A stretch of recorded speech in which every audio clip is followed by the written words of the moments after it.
साल था 1857। राजस्थान के जोधपुर की सीमा से कुछ दूर एक खंडर के अंदर कुछ डकैत एक आदमी को बुरी तरह से पीट रहे थे।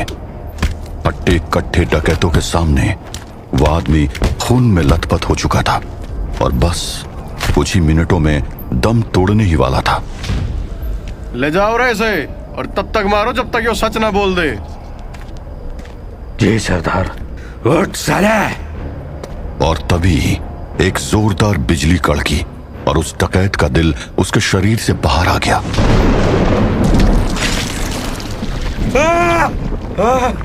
किसी को कुछ भी समझ नहीं आया कि आखिर वहां हुआ क्या था। दो पल के लिए सब सुन्न रह गए और फिर एक जोरदार चीख के साथ वो सन्नाटा टूटा। उसने मंगल को मार दिया सरदार, उसने मंगल को मार दिया। गोली चलाओ, भून दो साले को, गोली चलाओ। गोलियों की बारिश हो रही थी, लेकिन उस 6.5 फुट के आदमी के मुंह पर शिकन भी नहीं थी। वो अभी मंगल डकैत का दिल अपने हाथ में लिए बाकी डकैतों को घूर रहा था। सरदार, ये तो मर ही नहीं रहा है। साले, साले तू आखिर चीज क्या है? तुम्हारी मौत। गोलियां उसके जिस्म से बाहर निकलकर गिर रही थी और उसके घाव अपने आप भरते जा रहे थे। उसने अपने दोनों हाथ फैला दिया और आसमान चित्कार उठा। ये क्या है? अचानक आसमान में बहुत सारे चमगादड़ आ गए और वो उन डकैतों पर टूट पड़े। इन्हें मेरे से दूर हटाओ, हटाओ इन्हें मेरे से दूर हटाओ। भून दो इनको, गोली चलाओ। चारों तरफ हाहाकार मच चुका था। चमगादड़ों का झुंड एक एक करके सभी डाकुओं को धराशायी कर रहा था। कुछ ही पलों के बाद सिर्फ डकैतों का सरदार जिंदा बचा था। तू साले, तू क्या बोला है? मेरे पास मत आ वरना ठोक दूंगा, मैं ठोक दूंगा। कौन है तू? कौन है तू?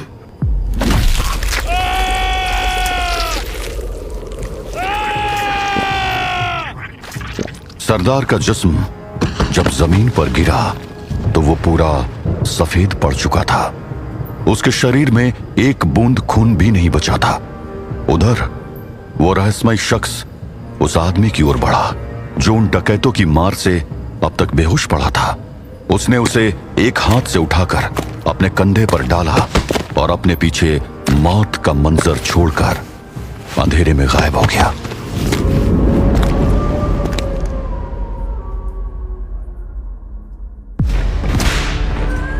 साल 1857। भारत की धरती अंग्रेजों के अत्याचारों से कहरा रही थी। जो कभी व्यापार करने आए थे वो अब इस देश पर राज कर रहे थे। देश के कोने कोने से उनके इस अत्याचारी राज के खिलाफ आवाजें उठने लगी थी और बहुत से राजे रजवाड़े बगावत के लिए एक हो रहे थे। पूरा भारत एक बारूद के ढेर पर बैठा हुआ था जिसमें बस एक चिंगारी लगने की देर थी। मगर इन सब से दूर ऐसे लोग भी थे जिनकी किस्मत बहुत जल्दी उन्हें एक साथ लाने वाली थी। हैदराबाद से कुछ दूर नगर कुर्नल के नल्लामला फॉरेस्ट में एक्सप्लोरर अनीता पटेल अपने पर्सनल हेल्पर रामदास के साथ एक प्राचीन मंदिर की खोज में आई थी। अनीता की पतली लेकिन मजबूत बाहों ने डबल बैरल राइफल को कस के पकड़ा हुआ था। उसने दूर दिख रहे टाइगर पर निशाना साधा तो था, लेकिन साथ ही साथ वो अपने चेहरे पर आए बालों की लट को हटाने की कोशिश कर रही थी। ओह नो, बच गया वो। मैडम जी, मैं अभी बोल रहा हूँ, हमें वापस जाना चाहिए और फिर गांव वालों को साथ लेकर आना चाहिए। अनीता ने अपने हाथों में राइफल पकड़ी हुई थी। घुटनों तक पहने हुए हंटर बूट उसको जंगल में फुर्ती से चलने में मदद कर रहे थे। उसकी पैंट पर कसी बेल्ट ने उसकी पतली कमर को कसकर पकड़ रखा था। उस बेल्ट पर अनीता ने एक्स्ट्रा गोलियों का पाउच बांध रखा था। मैडम मैडम जी, आप हमारी बात क्यों नहीं सुन रही हैं? आवाज नीचे रखो रामदास, वो हमें सर्कल कर रहे हैं। ये मैडम तो पक्का मरवाएंगी। कहाँ तो हम कोई प्राचीन मंदिर ढूंढने निकले थे और कहाँ हम इस जंगल में फंस गए।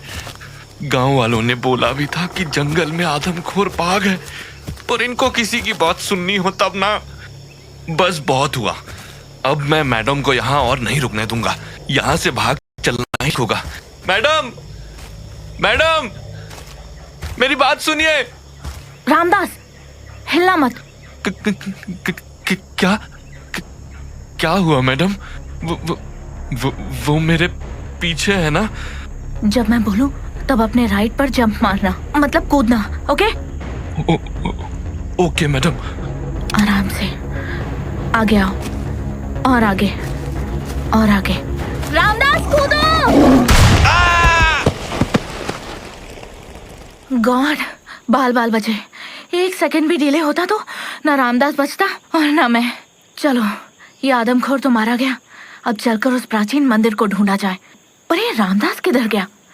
रामदास, रामदास! मैडम, मैं इधर हूँ। रामदास किधर हो तुम? Ramdas, you idiot, you lucky idiot. क्या हुआ मैडम? आप हंसने क्यों लगी? मुझे बाहर निकालिए, मुझे इस गड्ढे में डर लग रहा है मैडम। कहीं इधर सांप हुए तो? यू इडियट, ये गड्ढा नहीं है, ये पक्का वही प्राचीन टेंपल है। You found it Ramdas.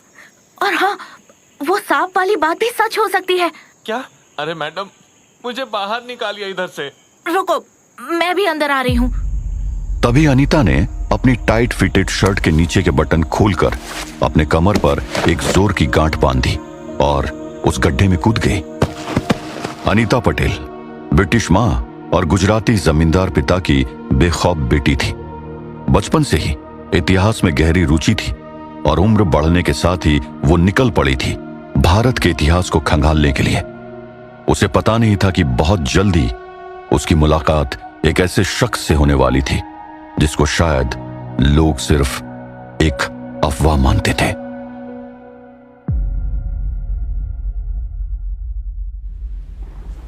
शाम का वक्त था और लंबा काला ओवरकोट पहना वो आदमी एक खंडर में किसी का इंतजार कर रहा था। सलाम साहब। काम हुआ? क्या साहब, मैं आपके लिए इतना बड़ा रिस्क लिया और आप हो कि कभी मेरा हालचाल ही नहीं पूछते। वो डाकू लोग मेरे को जिंदा। तुम्हें मैंने उन डाकुओं से इसलिए नहीं बचाया कि तुम्हारी बकवास सुन सकूं। मेरा काम हुआ कि नहीं? हाँ साहब, पूरी जानकारी लाया हूँ। अब आप मेरे को डाकू लोगों से बचाए तो फिर आपका काम पूरा करना ही था। वैसे बहुत मुश्किल से। जो पूछा वो बताओ। हाँ, अच्छा, वो आप जिस मंदिर की आपको तलाश है ना, वो डोंगरगढ़ के जंगल में कहीं है। पर साहब, उधर बहुत जंगली जानवर रहता है और तुम बस अपने इनाम से मतलब रखो। ठीक है साहब, अगर तुझे मरने का इतना ही शौक है तो मर जाके। वैसे साहब, एक बात बताओ, आपको कैसे पता चला कि मैं डाकुओं के कब्जे में हूँ? अरे अरे अरे अरे, कहाँ गायब हो गया? यही तो था। आम लोगों से कहीं ज्यादा लंबा और चौड़ा ये इंसान घोड़े पर सवार होकर वहां से तेजी से निकल गया। वहीं नल्लामला के जंगल में अनीता अपनी शर्ट की स्लीव्स ऊपर खींचकर और बालों को एक तरफ बांधकर अपनी खोज में जमीन के नीचे दफन उस मंदिर में कुछ ढूंढ रही थी। मैडम, आखिर आप इन खंडरों में ढूंढती क्या है? तुम नहीं समझोगे रामदास, तुम बस देखो और अगर कुछ भी अजीब सा दिखे, मतलब कुछ ऐसा जो एक मंदिर में नहीं होना चाहिए, तो मुझे बताना। पता नहीं मैडम क्या ढूंढ रही हैं। अब मंदिर में भला क्या ही मिलेगा, वो भी ऐसे खंडर हो चुके मंदिर में। पता नहीं क्या। क्या हुआ रामदास? कुछ नहीं मैडम, बस वो इधर से एक बड़ा सा पत्थर था जिस पर। मैडम, ये तो शिवलिंग है। देवा रे देवा, पाप हो गया मुझसे, माफ कर देना शंभू। शिवलिंग? 1 मिनट रामदास, जरा ये मशाल थोड़ी ऊपर करके पकड़ना। जी मैडम। मशाल की रोशनी में अनीता की शक्ल पसीने से भरी होने पर भी खूबसूरत और गंभीर दोनों लग रही थी। कुछ गड़बड़ है। ये तो दुर्गा माता का मंदिर है, तो इसके बीच में जमीन पर शिवलिंग। एक मिनट, ये शिवलिंग नहीं है। इस पत्थर पर तो संस्कृत में कुछ लिखा है। रामदास, मशाल थोड़ा पास लाना। हाँ, ये शिवलिंग नहीं है। रामदास, तुम सच में बहुत लकी हो। अब मैंने क्या किया मैडम? ये शिवलिंग नहीं है रामदास, ये पत्थर यहाँ दबाया गया था जो वक्त के साथ बाहर आ गया है। और इस पर जो लिखा है ना, मुझे वही चाहिए था। चलो रामदास, हमें निकलना होगा। हमारी अगली मंजिल यहाँ से दूर है। मतलब अब हम किधर जा रहे हैं मैडम? डोंगरगढ़ के जंगल में। हमारी मंजिल वहीं कहीं मिलेगी। मारे गए, एक जंगल से निकले नहीं और दूसरे में जाने की तैयारी हो गई। चलो रामदास, लगता है तेरी मौत किसी शेर के पंजों से ही लिखी है। किस्मत उन दोनों को जल्दी ही मिलाने जा रही थी, और वहीं दूसरी तरफ उन दो के साथ एक और इंसान की किस्मत जुड़ने वाली थी। साहब, माफ कर दो साहब, दोबारा गलती नहीं होगी।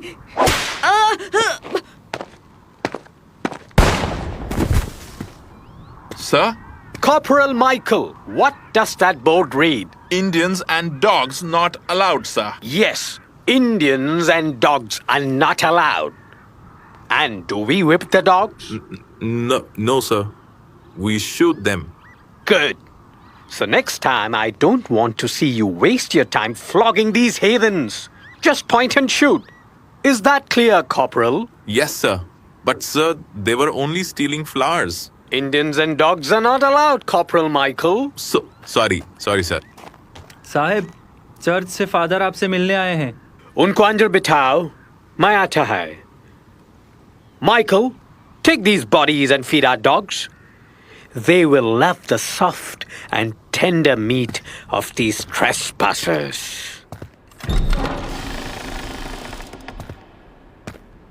Father de Souza, what brings you here? General Douglas Root, the church needs you. हमें तुमसे काम है। Anything for the church, Father. But may I know, कैसा काम? हमारे पास पक्की न्यूज़ है। An old enemy of the church is here. वो इंडिया में है। Church wants him caught alive at any cost. Old enemy? ऐसा क्या important है उस enemy में that the church needs me? General Root, this enemy was once our loyal soldier. वो कभी हमारे लिए वॉर करता था। टर्क्स की आर्मी उसके नाम से शिवा करती थी। But then something happened, और उसने गॉड को छोड़कर सेटन से हाथ मिला लिया। एंड तब से चर्च उसको पकड़ना चाहता है for reasons I cannot disclose. But we need you क्योंकि उसे हराने के लिए हमें एक सोल्जर चाहिए। We need someone जो उसकी तरह ब्रेव हो, लॉयल हो एंड सबसे ज्यादा इम्पोर्टेंट उसकी तरह क्रूअल हो। रिमेंबर, उसको पकड़ना आसान नहीं होगा, लेकिन चर्च विल मेक श्योर कि तुम्हारे पास वो सब कुछ हो जो उसे पकड़ने में तुम्हें हेल्प करेगा। Interesting. I am happy, Father. ये filthy coward Indians कोई challenge नहीं देते हैं। I'm hungry for a good fight. Fight? No general, ये फाइट नहीं होगी। इसको एक वॉर समझना। तुम्हारा टारगेट बहुत पावरफुल है, बट वी नो तुमने इंडिया में अपना काफी अच्छा स्पाई नेटवर्क बना रखा है। Use it, find him and bring him back to the Vatican. But Father, आपने अब तक नहीं बताया कि वो आखिर है कौन? वो इस प्लेनेट पर सबसे क्रूअल इंसान है, अगर उसे इंसान कह सको तो। पिछले 400 सालों से वो चर्च के लिए कैंसर बना हुआ है। उसके बहुत से नाम हैं: ऑरडॉग, फोकॉल, विकोस्लैग, व्रोकॉल, count, Nosferatu, Vlad the Impaler, etcetera etcetera. पर आज दुनिया उसे सिर्फ एक नाम से जानती है: ड्रैकुला।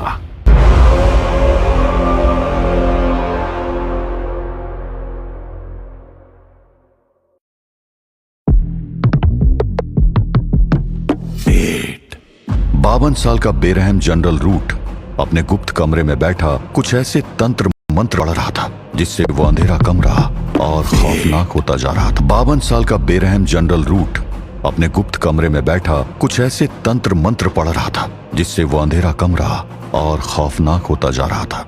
सिर्फ एक मोमबत्ती की रोशनी में उसकी परछाई एक भयानक जानवर जैसी लग रही थी।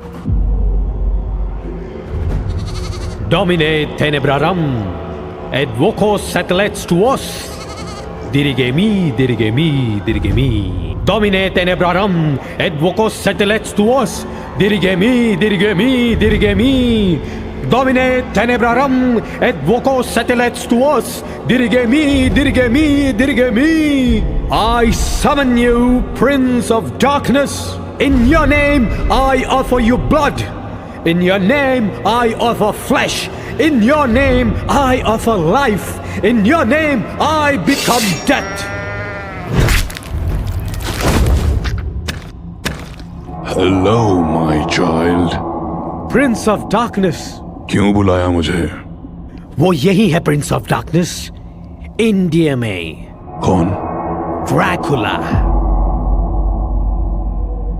रूम में आई अचानक 10 फीट की उस परछाई की वजह से जनरल रूट का खासा बड़ा शरीर अब छोटे प्यादे जैसे लगने लगा।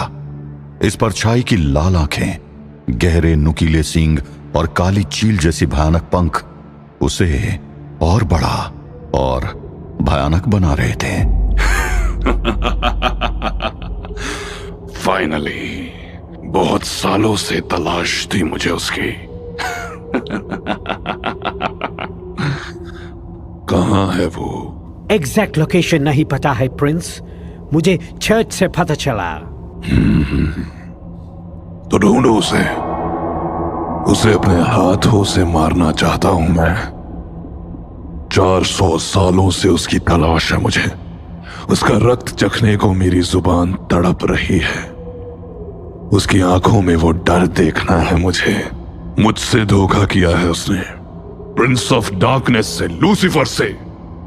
उसकी मौत को एक एग्जाम्पल बनाऊंगा मैं। जाओ, ढूंढो उसे, ढूंढो और मेरे कदमों में ले आओ जिंदा। जी प्रिंस। जनरल डगलस रूट, अगर तुम उसे ढूंढ लाए तो मैं अपनी हुकूमत में तुम्हें अपना सेनापति बनाऊंगा। तुम्हें वो दूंगा जिसकी तुम्हें तलाश है। I will make you immortal.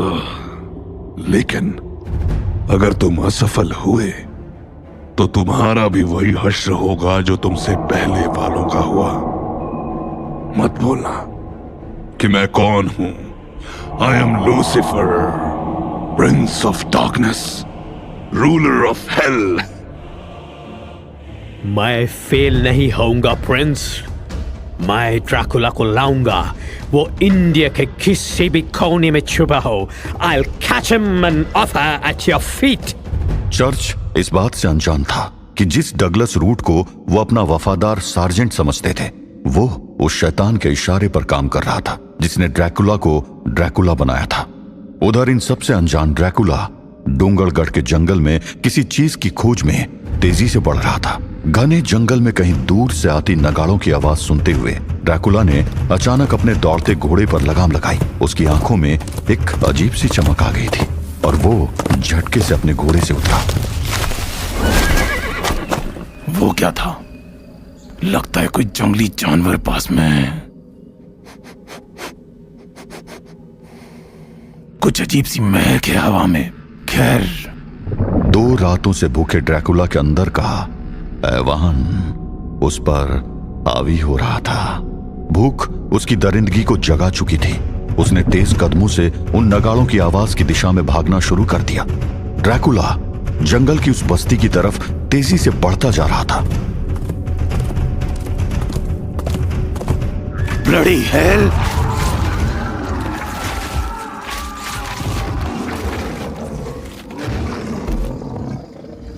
अचानक आई इन चीखों को सुनकर ड्रैकुला के कदम वहीं रुक गए। ड्रैकुला की आंखों के सामने एक भयानक मंजर था। कुछ ही पलों पहले जो बस्ती त्योहार मना रही थी, अब वहां पर मौत का मातम मनाने के लिए भी कोई नहीं बचा था। चारों ओर वहां बेकसूर लाशों के टुकड़े पड़े थे। यह काम किसी दरिंदे का लग रहा था। तभी घास के ढेर से आ रही एक बच्चे की रोने की आवाज की तरफ ड्रैकुला के कदम बढ़े। इतने सारे लाशों के बीच बस एक यही छोटी बच्ची बची हुई थी, जो अब ड्रैकुला के हाथों में थी। खून के प्यासे ड्रैकुला को देखकर अचानक वो बच्ची रोते रोते चुप हो गई। ड्रैकुला की काली गहरी आंखें उस बच्ची को देख रही थी कि एक अजीब गंध ने उसका ध्यान अपनी ओर खींचा। वो क्या था? चारों तरफ देखते हुए ड्रैकुला की नजरें अचानक उन चमकती हुई आंखों से टकराई जो जंगल के अंधेरे से उसे देख रही थी। थोड़ी देर तक मानो दोनों एक दूसरे को समझने की कोशिश करते रहे और फिर अचानक वो आंखें ओझल हो गई। वहीं अनीता भी डोंगरगढ़ के जंगलों की ओर बढ़ते हुए चली आ रही थी। क्या मैडम, पता नहीं आपने बैलगाड़ी से आने का क्यों सोचा। इस गति से तो हम अपने मुकाम तक पहुंचते पहुंचते बूढ़े हो जाएंगे मैडम। घोड़ों से आने का कोई फायदा नहीं होता रामदास, क्योंकि जंगल के अंदर घोड़े ज्यादा दूर तक नहीं जा पाते। हमें जंगल के कितने अंदर तक जाना होगा मैडम? पता नहीं। पता नहीं मतलब? अरे रामदास, अब वो मंदिर जंगल के अंदर कहाँ है ये मैं कैसे बताऊं? वो तो ढूंढना पड़ेगा ना। हो सकता है कि तुरंत मिल जाए और ये भी हो सकता है कि पूरा जंगल छानना पड़े। क्या? बाप रे, तभी मैडम ने इतना सामान बांधा है। चल भाई, एक दिन तो सबको मरना है। कम से कम किसी शेर की भूख मिटाकर मरूंगा। कुछ अंग्रेज ऑफिसर्स जंगल की ओर जाते रास्ते को रोककर खड़े थे। उनमें से एक ऑफिसर अनीता की कोट को देखकर उसकी ओर आया। अरे ये क्या है? Stop the cart! Stop the damn bullock cart! का होएगा वा साहिब? कौन है इस गाड़ी में? किधर जा रहा है? ऑफिसर, ये बुलक कार्ट मैंने हायर की है। मैं बस थोड़ा आगे तक जा रही हूँ। Your name, ma'am? Anita Patel, daughter of जमींदार सूरज पटेल एंड कैथरीन हैना। आप एग्जैक्टली जा किधर रहा है? मैं एक हिस्टोरियन हूँ। डोंगरगढ़ फॉरेस्ट में एक हिस्टोरिकल सर्च के लिए जा रही हूँ। मैम, बेहतर होगा कि आप वापस लौट जाए। क्यों? क्या हुआ?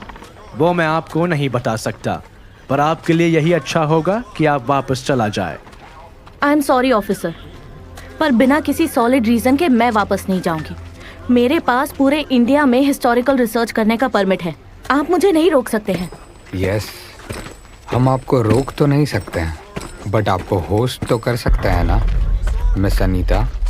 Sir, everyone attention. Colonel sir, आप यहाँ अकेले? यस साजन, मैं अर्ली मॉर्निंग इंस्पेक्शन के लिए निकला था, just to get some information about rebels in this area. Sir, आपको इस तरह अकेले नहीं निकलना। रिलैक्स साजन वॉल्टर्स, मैं अपना ध्यान रखना जानता हूँ। Anyway, as I was saying, miss Anita, मैं आपको रोकूंगा नहीं, बट मैं चाहूँगा कि आप फ़िलहाल के लिए हमारे फोर्ट पर हमारी गेस्ट बनकर रहें, जब तक कि यहाँ सिचुएशन थोड़ी नॉर्मल नहीं हो जाती। बट यहाँ एग्जैक्टली प्रॉब्लम क्या है कर्नल? कर्नल एंड्रयू समर्स, पर प्लीज़ आप मुझे सिर्फ एंड्रयू बुलाइए। आप जैसी ब्रेव एंड ब्यूटीफुल लड़की से मिलकर मुझे अच्छा लगा miss Anita. Thank you colonel, but आपने अभी तक मुझे ये नहीं बताया कि यहाँ चल क्या रहा है। कुछ खास नहीं, बस कुछ बेवकूफ़ रेबल्स ब्रिटिश एम्पायर को चैलेंज करने की बेवकूफ़ी कर रहे हैं। Once we have them under control, आप अपनी एक्सपेडिशन कंटिन्यू कर सकती हैं। आई डोंट थिंक ये रिबेल्स मेरे काम में कोई दिक्कत करेंगे। आप गलत सोच रही हैं मिस। ये रेबल्स किसी राजा की सेना के जवान नहीं हैं। ये जंगली आदिवासी हैं, पूरे के पूरे जानवर हैं। ये किसी भी गोरे को देखते ही ये पागल हो जाते हैं। इसीलिए आई इंसिस्ट कि आप कुछ दिन हमारे यहाँ बिताइए। ठीक है colonel, I will come with you, but मैं ज़्यादा दिन नहीं रुकूंगी। 3 days max. 3 days is enough. Sajan, we are going back to fort. Miss Anita, आप मेरे साथ घोड़े पर बैठकर आराम से चलिए। Thank you for the offer colonel Andrew, पर मैं कार्ट में ही कंफर्टेबल हूँ। Everybody move. मैडम, आप इनके साथ जाने के लिए क्यों मान गई? मना करने का कोई मतलब नहीं था रामदास। वो वैसे भी मुझे जाने नहीं देते, पर ये लोग कुछ तो छुपा रहे हैं। यहाँ मामला सिर्फ आदिवासी रिबेल्स का नहीं है, खेल कुछ और ही है। इसीलिए आगे बढ़ने से पहले हमें पूरी जानकारी निकालनी होगी। अनीता का शक बेवजह नहीं था। डोंगरगढ़ का जंगल सैकड़ों राज समेटे हुए था और उन्हीं रहस्यों के बीच एक और रहस्य जुड़ चुका था, जिसका नाम था ड्रैकुला। अचानक हवा को चीरते हुए नुकीले स्पेयर्स ड्रैकुला की तरफ तेजी से आए। लगभग सबका निशाना चूक गया, लेकिन एक उसकी बाजू को गहरी खरोच देकर निकला। स्पीयर, बेवकूफ।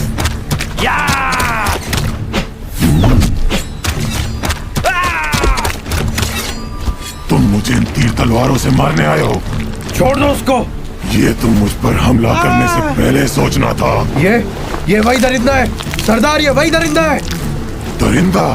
अभी तो मैंने अपनी दरिंदगी दिखाई भी नहीं है, देखना चाहोगे? तभी अचानक वहां एक खूंखार भेड़िए ने उन आदिवासियों पर हमला कर दिया।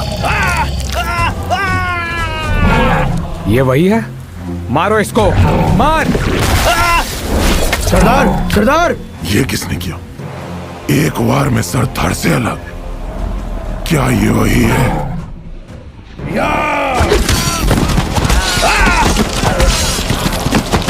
आखिर तुम हो कौन? तुम्हारा ये अंदाज इन लोगों को डरा सकता है, मुझे नहीं। किसने कहा मैं तुम्हें डराना चाहता हूँ? तो तुम चाहते क्या हो? सही वक्त आने पर तुम वो भी जान जाओगे। और वो सही वक्त आएगा कब? जल्द ही मिलेंगे व्लाड। व्लाड नाम सुनते ही ड्रैकुला सोच में पड़ गया, क्योंकि उसका ये नाम इस देश में कोई नहीं जानता था।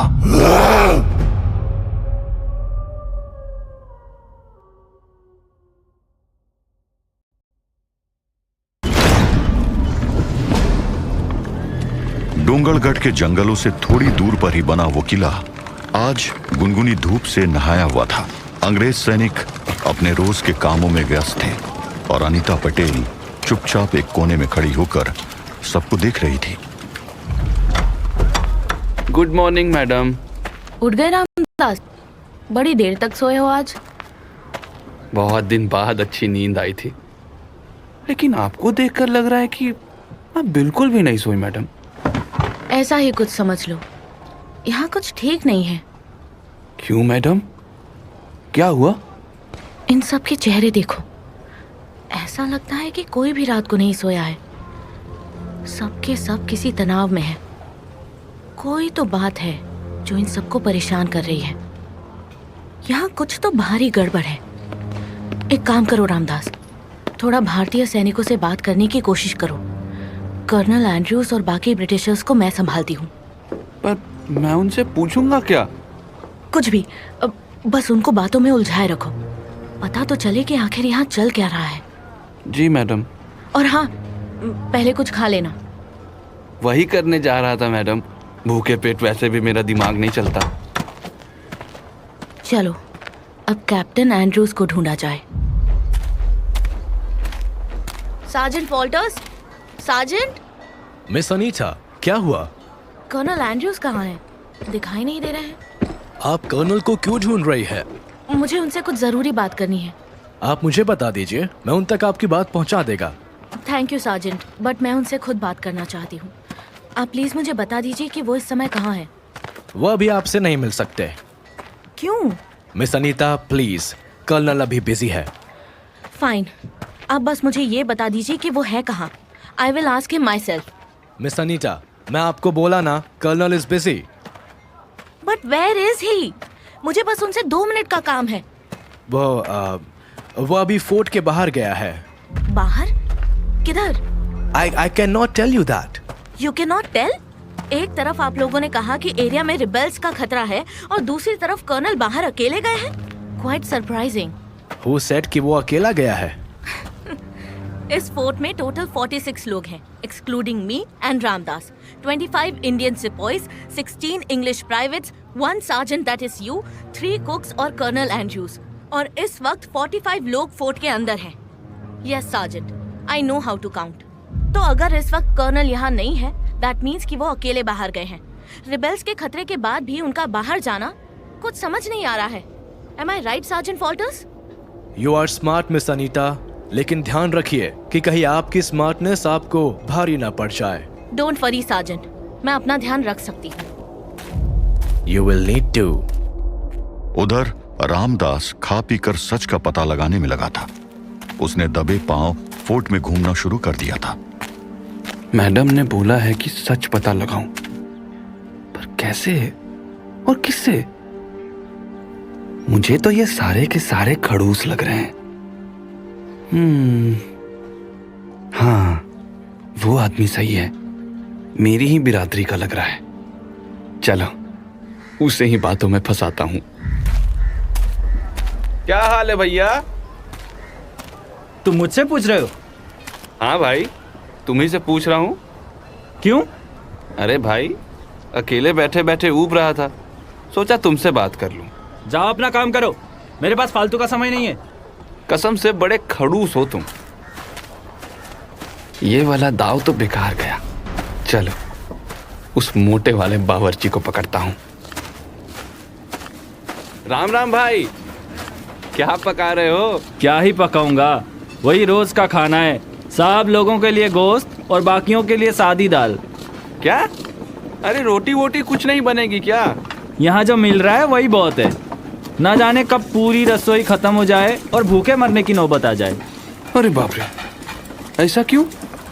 मैंने तो सुना है अंग्रेज साहब लोग सीना को अच्छे से खिला पिला के रखते हैं। पहले यहाँ भी ऐसा ही था। पास के गांव से हम लोग अनाज उठा लेते थे, लेकिन अब ना वो गांव बचा है और ना ही वो गांववासी। क्यों? सब गांव वाले कहाँ गए? जहन्नुम में। मतलब ये कि सबके सब मारे गए। मारे गए? कैसे? क्या आदिवासी विद्रोहियों ने? अरे वो खुद मारे मारे फिर रहे होंगे, वो क्या किसी को मारेंगे। और वैसे भी वो अपने लोगों को नहीं मारते हैं, उनके दुश्मन तो हम लोग हैं, यानी अंग्रेजी हुकूमत। तो फिर गांव वालों को किसने मारा? लोगों को लगता है अफवाह है, लेकिन मेरी मानो तो आज तक का सबसे खूंखार नरबख्शी था वो। सबके जिस्म चिथड़ों में फटे हुए पाए गए थे।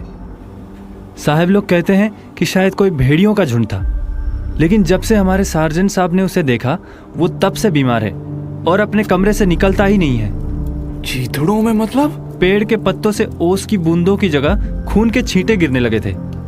ऐसा तो आतंक मचाया था उस आदमखोर ने। जिधर भी निगाहें जाती थी, सिर्फ और सिर्फ इंसानी मांस के टुकड़े नजर आते थे। बच्चों तक को नहीं छोड़ा था उन दरिंदों ने। यह पहचानना मुश्किल था कि कौन सा टुकड़ा किसके जिस्म का था और बाकी क्या हुआ, ये तो सिर्फ सार्जेंट हैरी साहब ही जानते हैं। Sergeant Harry? लेकिन उस रात हमले के बाद जब सार्जेंट हैरी को किले पर वापस लाया गया, तो वो बिल्कुल बदल चुके थे। कपड़े फटे थे और आंखें भी फटी की फटी रह गई थी।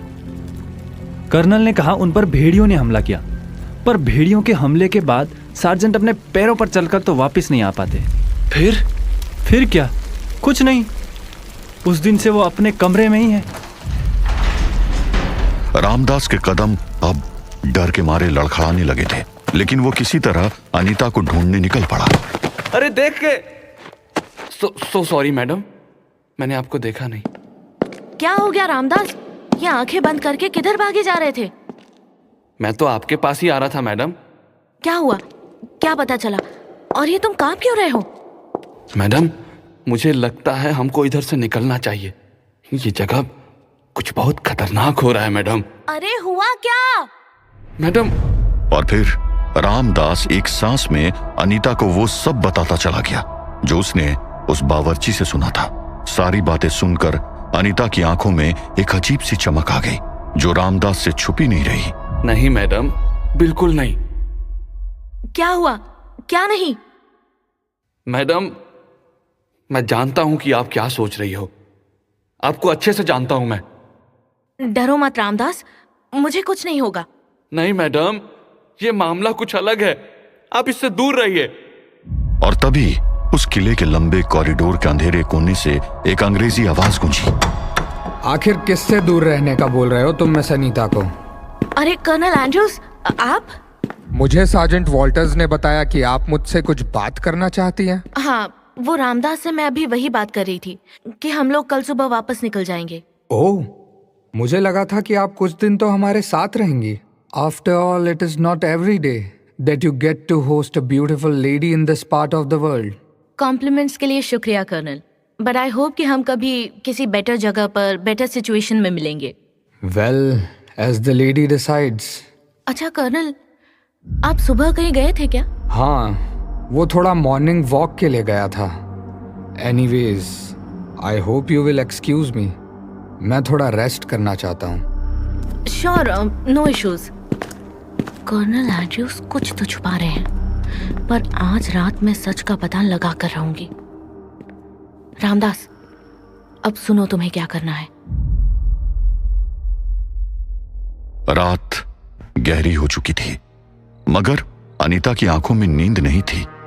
वो बार बार उठकर अपने कमरे से बाहर देख रही थी कि तभी उसके दरवाजे पर एक हल्की सी दस्तक हुई। आ गए रामदास, अब जल्दी से अपनी जगह ले लो। मैडम, अभी भी वक्त है, सोच लीजिए, इसमें बहुत खतरा है, आपकी जान जा सकती है। जान तो सबकी एक दिन जानी ही है रामदास, चिंता मत करो, मुझे कुछ नहीं होगा। बस मेरे लौट के आने तक दरवाजा मत खोलना। सबको यही लगना चाहिए कि मैं अंदर सो रही हूँ। अब आराम से दरवाजा बंद कर लो, मुझे निकलना होगा। अगर मेरा सोचना सही है तो यहाँ जो कुछ भी चल रहा है उसका कर्नल एंड्रूज से कोई सीधा कनेक्शन है। मुझे उन पर नजर रखनी होगी। ये तो कर्नल एंड्रूज ही हैं। इस समय ये पूरी तरह तैयार होकर आके जा कहाँ रहे हैं, और वो भी अपनी राइफल लेकर। कर्नल इस समय फोर्ट के बाहर जा रहे हैं, यानी मेरा सोचना सही था। कर्नल रात भर फोर्ट में रहते ही नहीं हैं और सुबह देर से लौटते हैं। उस दिन भी जब सार्जेंट वॉल्टर्स ने हमारा रास्ता रोका था, तब कर्नल अचानक कहीं से वहां पहुंच गए थे। जंगल का अंधेरा कर्नल को निगल चुका था और उसके पीछे पीछे अनीता भी उस अंधेरे में उतर गई। अरे, कर्नल किधर गायब हो गए? अभी थोड़ी देर पहले तो मेरे आगे ही थे। ज्यादा दूर नहीं गए होंगे।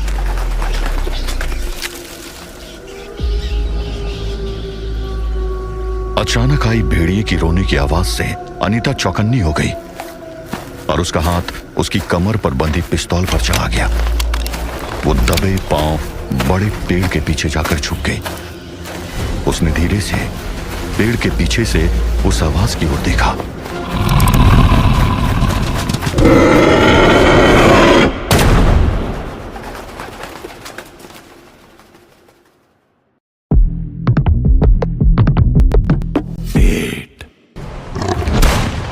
Get down miss Anita.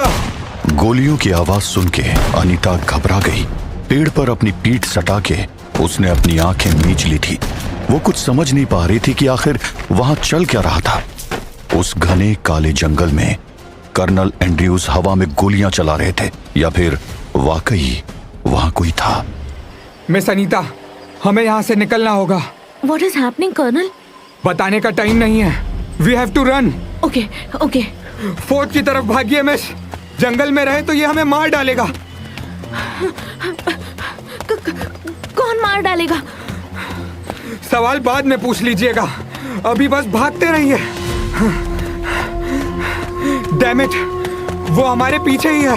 Keep running faster. हमें कैसे भी फोर्ट तक पहुंचना है।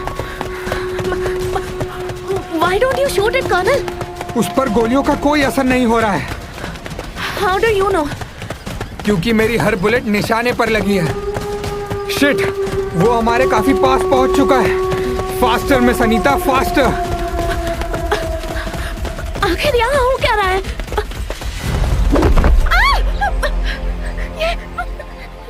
ये क्या बला है? उनके भागते कदम अचानक रुक गए थे क्योंकि उनके ठीक सामने एक ऐसा दृश्य था जिस पर अनीता की आंखें भरोसा नहीं कर पा रही थी। ये कैसा जानवर है? ये तो भेड़िया है, मगर ये अपने दोनों पैरों पर खड़ा है। हाउ? ये भेड़िया नहीं है मिस अनीता, ये shoot him colonel, shoot him. मैं पहले ही इसे शूट कर चुका हूं, पर इस पर कोई असर नहीं हो रहा है। We have no way to run. तुम एक काम करो, मेरे इशारे पर राइट साइड से भागो। मैं इसको डिस्ट्रैक्ट करके अपने पीछे ले जाऊंगा। I will not leave you alone. कोई तो रास्ता होगा इसको मारने का। कोई रास्ता नहीं है। हम दोनों में से एक ही इस जंगल से जिंदा निकल सकता है।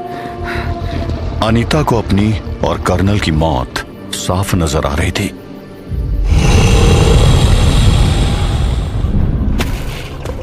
कि तभी आंधी के बीच से एक 6.5 फुट लंबी परछाई एकदम से वहां आकर खड़ी हुई।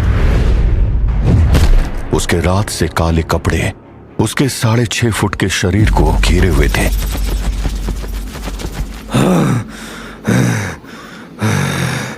Hello old friend.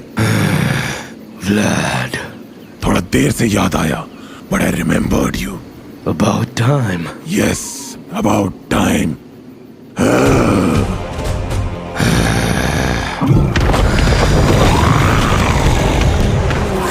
Miss Anita, run! हाँ? ये सब क्या हो रहा है कर्नल? ये बहुत लंबी कहानी है मिस, पर फिलहाल हमें यहाँ से निकलना चाहिए। हाँ, लेट्स गो। मुझसे जीत नहीं सकते।